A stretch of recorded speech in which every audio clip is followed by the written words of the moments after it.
నాకు సమస్తము సమృద్ధిగా కలిగి ఉన్నది.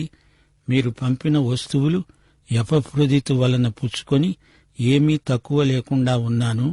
అవి మనోహరమైన సువాసన, దేవునికి ప్రీతికరము, ఇష్టము అయిన యాగమై ఉన్నది.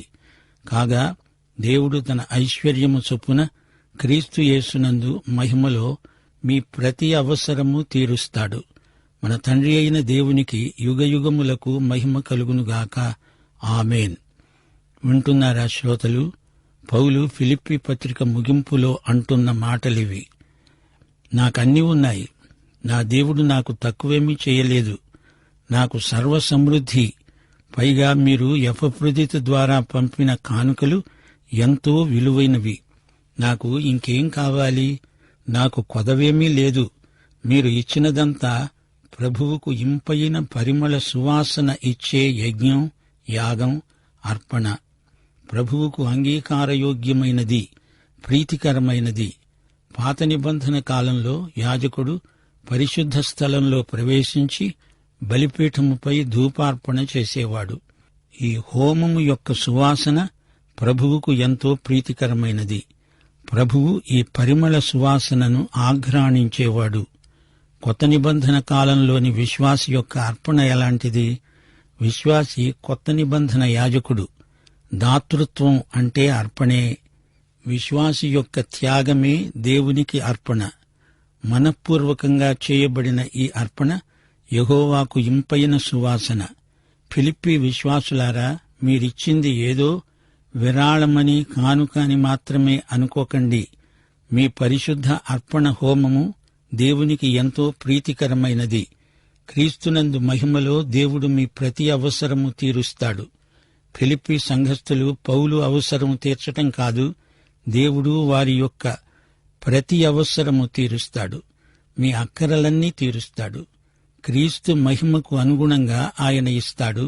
అలాగే మీరు అడగాలి. మన కోరికలను, మన స్వార్థపూరితమైన వాంఛలను తీర్చడానికి ప్రభువు లేడు. తన మహిమ దృష్ట్యా మీ ప్రతి అవసరము తీర్చడానికి ఆయన సిద్ధంగా ఉన్నాడు. ఈ సత్యాన్ని క్రైస్తవ విశ్వాసులు గుర్తించాలి. పరలోక ఆశీర్వాదాలిస్తాడు, భౌతిక ఆశీర్వాదాలు కొన్ని ఇస్తాడు. అది ఆయన వాత్సల్యాన్ని రుజువు చేస్తుంది. దేవుడు మన తండ్రి, ఆయనకే యుగయుగాలకు మహిమ. ఫిలిప్పీ సంఘ దాతృత్వం ఎంతో ప్రశంసనీయమైనది. అపొస్తల కార్యములు 16వ అధ్యాయం 17వ వచనంలో పౌలు ఫిలిప్పీలో సువార్త ప్రకటించినట్లు చెప్పబడింది. ఫిలిప్పీ నుండి పౌలు థెస్సలోనికకు సాగిపోయాడు. అక్కడి నుండి బెరియాకు వెళ్లాడు. ఫిలిప్పీ సంఘస్థులు పౌలును ఎంతో ప్రేమించారు. అతనికి చేదోడుగా ఉంటూ వచ్చారు. ఈ విధంగా ఫిలిప్పీయులకు పౌలుకు మధ్య అతి సన్నిహితమైన సంబంధం ఏర్పడింది. సహవాసం కొనసాగింది. మిగతా సంఘాలెన్నో ఉన్నాయి. వారి నుండి పౌలు ఎట్టి సహాయము తీసుకోలేదు, సేవ చేశాడు. 2 కొరింథీ 11వ అధ్యాయం 7 నుండి 12వ వచనం వరకు ఇదే మాట నిష్కర్షగా చెప్పాడు పౌలు. మా విషయమై మీరు నష్టపోవద్దు, మా ఎడల మీకున్న ఆసక్తి గొప్పది. పౌలు ఫిలిప్పీ సంఘస్థులకు చెప్పినది ఇదే మాట. నేను మీ నుండి కానుకలు సేకరించాలని నా ఉద్దేశ్యం కాదు. అయినా మీరు నన్ను ప్రేమించి ఈ కానుకలు తెచ్చి ఇచ్చారు. నిజంగా నాకేమి కొదవ, కొరత లేదు. నా కనీసపు అక్కరలు నాకు తీరుతున్నాయి. మీరు నాకిచ్చిన కానుకల వల్ల మీకు మేలు చేకూరింది. దేవుడు మిమ్ములను సంపన్నులను చేస్తాడు. అదే నాకెంతో సంతోషం.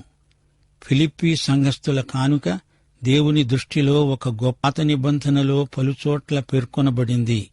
ఆదికాండం 8వ అధ్యాయం 21వ వచనం, అప్పుడు యెహోవా ఇంపైన సువాసనను ఆఘ్రాణించాడు. అది నోవహు అర్పించిన బలి. లేవియకాండం 1వ అధ్యాయంలోనే 3 సార్లు ఇదే మాట చెప్పబడింది. యెహోవాకు ఇంపైన సువాసన గల దహన బలి. అది యెహోవాకు ఇంపైన సువాసన హోమము. పౌలు ఫిలిప్పీయుల నుండి స్వీకరించిన కానుక తనకు సాయం చేసిందనే ఆలోచన కాదిది.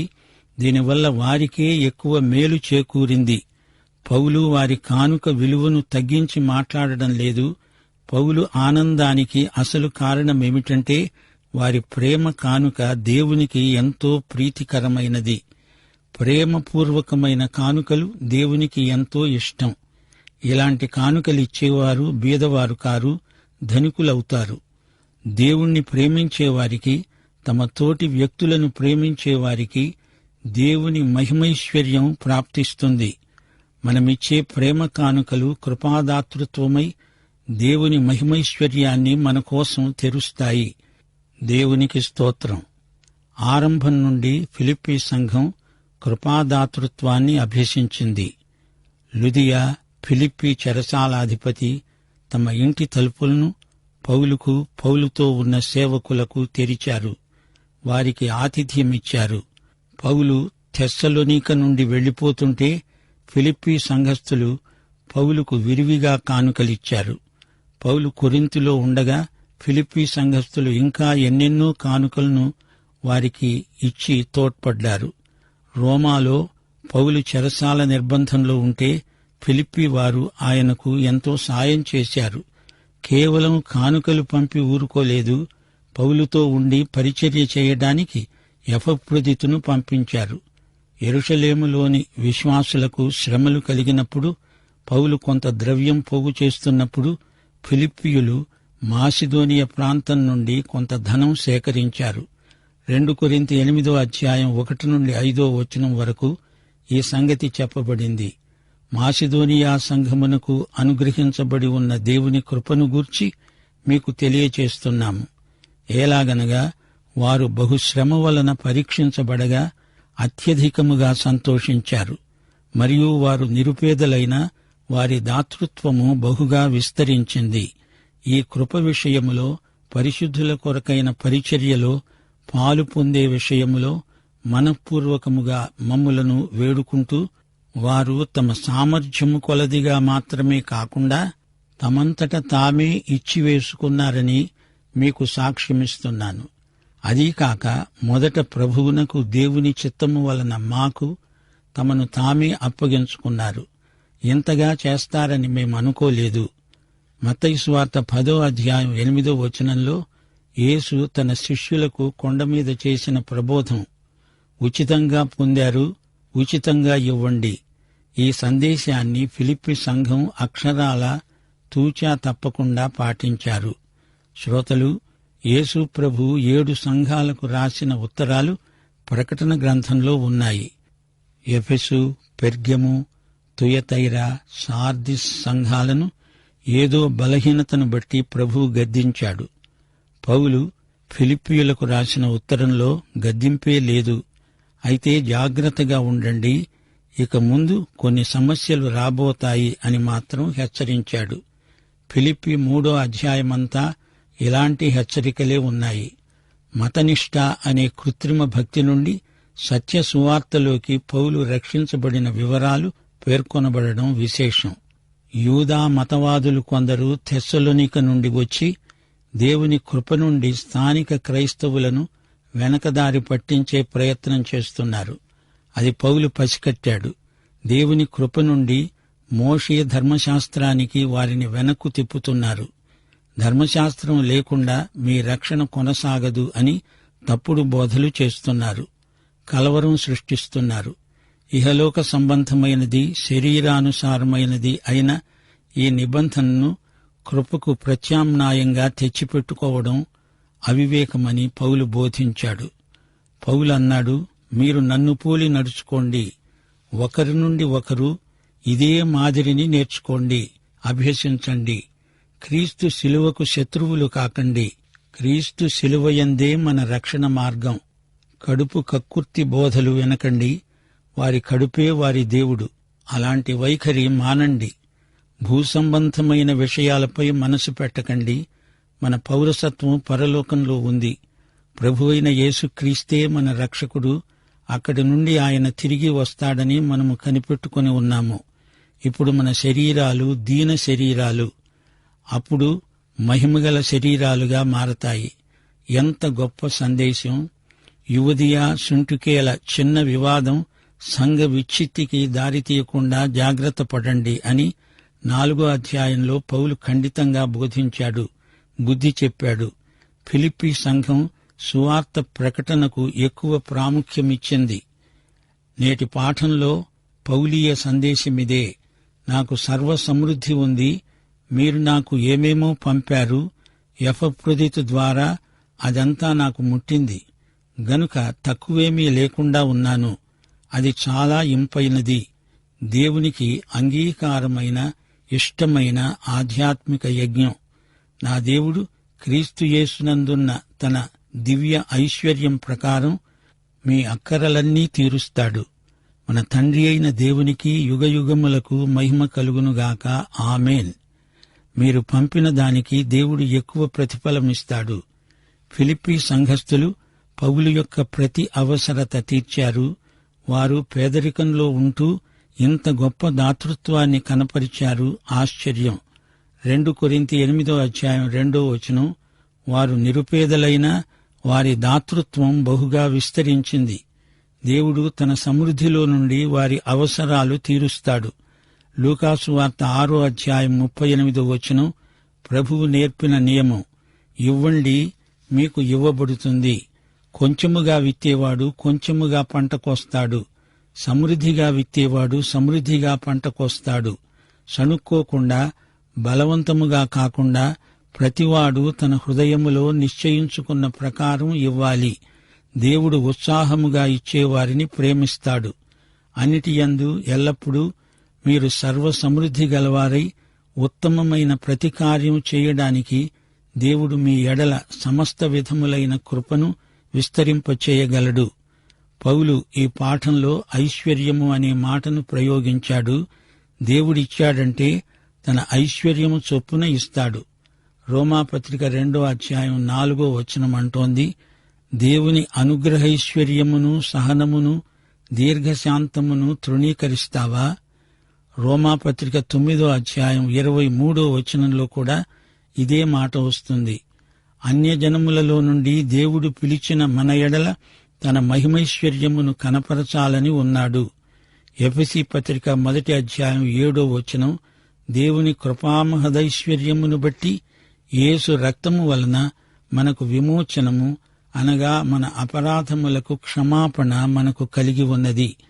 పరిశుద్ధులలో ఆయన స్వాస్థ్యము యొక్క మహిమైశ్వర్యము ఎట్టిదో మనం తెలుసుకోవాలి. క్రీస్తు యేసునందు మనలను ఆయనతో కూడా లేపి పరలోకమందు తనతో కూడా మనల్ని కూర్చుండబెట్టుకున్నాడు. శోధింప శక్యము కాని క్రీస్తు ఐశ్వర్యమును అన్యజనులలో ప్రకటించడానికి దేవుడు నాకు ఈ కృపను అనుగ్రహించాడు అంటున్నాడు పౌలు. దేవుడు తన మహిమైశ్వర్యము చొప్పున దయచేయునుగాక అని ఎఫెసీ పత్రికలో అన్నాడు. తమ అవసరాలు తీర్చడానికి చాలినంత దేవుని దగ్గర లేదన్నట్లు విశ్వాసులు ఆందోళన చెందనక్కర్లేదు. మనుషుల ఎదుట మనం చేతులు చాపనక్కర్లేదు. దేనిని గూర్చి చింతపడకండి, మీ విన్నపములు దేవునికి తెలియచేయండి అని ఇంతకు ముందే ఈ అధ్యాయంలో చెప్పాడు. మత్తయి సువార్త 9:29 ప్రభువు ఏమన్నాడు? మన నమ్మిక చొప్పుననే మనకు కలుగుతుంది. ఆయన మహిమైశ్వర్యమును గుర్తించి మరీ అడగండి. నమ్మేవానికి సమస్తము సాధ్యమే. మనుషులను దేనికోసమైనా అర్థించవలసిన అవసరమొస్తే విశ్వాసి పక్షాన దేవుడే అది చేస్తాడు. తన ప్రజలకు ఏదైనా అవసరత ఉంటే వాటికంటే మరింత బాగా తన ప్రజల హృదయాలను ప్రేరేపించి సాయం చేయించగలడు. ఇలాంటి వాటిని దేవుని చేతుల్లోనే వదిలేయాలి. వాటికి తగిన చోటు అదే. ఆయన్నే నమ్ముకొని ఉండాలి. సంఖ్యాకాండం 11:23 యెహోవా బాహుబలము తక్కువైనదా? మోషే, నా మాట నీ ఎడల నెరవేరగలదో లేదో ఇప్పుడే చూస్తావు. ప్రభువు స్వయంగా అన్నాడు, ఆయన రాజ్యమును నీతిని మొదట వెదకండి, అప్పుడు అవన్నీ మీకు అనుగ్రహించబడతాయి. మత్తయి సువార్త 6:33 పరలోకమందున్న మీ తండ్రి తనను అడిగేవారికి నిశ్చయముగా మంచి ఈవులనిస్తాడు. యేసుక్రీస్తు నీ కాపరి, నా కాపరి, మనకు లేమి కలగదు. కీర్తన 37:25 దావీదన్నాడు, నేను ఒకప్పుడు చిన్నవాణ్ణి, ఇప్పుడు ముసలివాణ్ణి, అయినను నీతిమంతులు విడువబడడము గాని వారి సంతానము భిక్షమెత్తడం కాని నేను చూచి ఉండలేదు. మన ఆధ్యాత్మిక అక్కరలను ప్రభువే తీరుస్తాడు. పరలోక విషయములలో ఆత్మ సంబంధమైన ప్రతి ఆశీర్వాదము క్రీస్తునందు దేవుడు మనకిచ్చాడు. అక్కరలన్నీ తీరుస్తాడు అన్నప్పుడు మనము కోరినవన్నీ ఇస్తాడని కాదు, మనకు అవసరమని దేవునికి అనిపిస్తే ఆయన తక్షణమే ఇస్తాడు. ఏమాత్రమూ జాప్యం చెయ్యడు. రోమాపత్రిక 16:27 పౌలన్నాడు, మిమ్మును స్థిరపరచడానికి శక్తిమంతుడు అద్వితీయ జ్ఞానవంతుడు అయిన దేవునికి యేసుక్రీస్తు ద్వారా నిరంతరము మహిమ కలుగునుగాక. ప్రియ శ్రోతలు వింటున్నారా? ఈ అధ్యాయంలో పౌలు చెప్పిన కొద్ది మాటల్లో పెద్ద సందేశముంది. విశ్వాసుల జీవితానికి సేవకు కావలసిన శక్తిని దేవుడే ప్రసాదిస్తాడు. మన ఇహలోకపు అక్కరలు కూడా ఆయన తీర్చగల సమర్థుడు. పౌలును ఆర్థికంగా పోషించే సంస్థ ఏదీ అతనికి లేదు. అయితే పౌలుకు గొప్ప దేవుడున్నాడు. ఆ దేవుడు ఫిలిప్పీ సంఘ బిడ్డలను ఇంకా ఎన్నో చోట్ల నుండి విశ్వాసులను ప్రేరేపించి సహాయం పంపించాడు. ఇలాంటి అర్పణలు దేవునికి ఇంపైన సువాసన హోమం అంటున్నాడు పౌలు. వారందరి కోసం దేవునికి పౌలు కృతజ్ఞతలు సమర్పిస్తున్నాడు. ఎంతో ఆనందిస్తున్నాడు. తనకు అక్కరలెన్నో ఉన్నాయని, ఎవరో వచ్చి ఆ అక్కరలు తీరుస్తారని పౌలు అనుకోవడం లేదు. ఎవరైనా ఇస్తే అది వారికే ఆశీర్వాదం. వారు పౌలుకు ఏదో ఇచ్చి పౌలును ధనవంతుణ్ణి చేసే ప్రసక్తే లేదు. దైవ సేవకు ఇచ్చిన తామే ధనవంతులవుతారు. మీరు ఎపఫ్రొదితు ద్వారా పంపింది దేవుని మీద కూడా ప్రభావం చూపింది. ఎఫెసీ పత్రిక 5:2 యేసు ప్రభు స్వయంగా మనందరి కోసం చేసిన బలియాగం ఎలాంటిదో చెప్పబడింది. క్రీస్తు మిమ్మును ప్రేమించి పరిమళ వాసనగా ఉండడానికి మన కొరకు తనను తాను దేవునికి అర్పణముగా బలిగా అప్పగించుకున్నాడు. యేసు బలి దేవునికి పరిమళ వాసన. ఎఫెసీ వారు ఇచ్చిన దానికి గొప్ప ప్రతిఫలం దేవుడిస్తాడు. వారు పౌలు అక్కరలు తీర్చారు. దేవుడిప్పుడు వారి అక్కరలు తీరుస్తాడు. దేవుడు తన మహిమలో నుండి ఇవ్వడం కాదు, తన మహిమ చొప్పున తన మహిమకు అనుగుణంగా ఇస్తాడు. ప్రియ శ్రోతలు, ఈ యేసుక్రీస్తును మీలో ప్రతి ఒక్కరూ స్వకీయ రక్షకుడుగా ప్రభువుగా ఎరుగుదురా? ఆయన కోసం ఎంత త్యాగానికైనా సిద్ధంగా ఉన్నారా? అయితే మీరు విన్న ఈ పాఠమంతా ప్రత్యేకంగా మీకోసమే. మన ప్రభు అయిన యేసుక్రీస్తు వారి కృప, తండ్రి అయిన దేవుని ప్రేమ, పరిశుద్ధాత్మ యొక్క అన్యోన్య సహవాసము మనకందరికీ సదాకాలము తోడై ఉండునుగాక. ఆమేన్.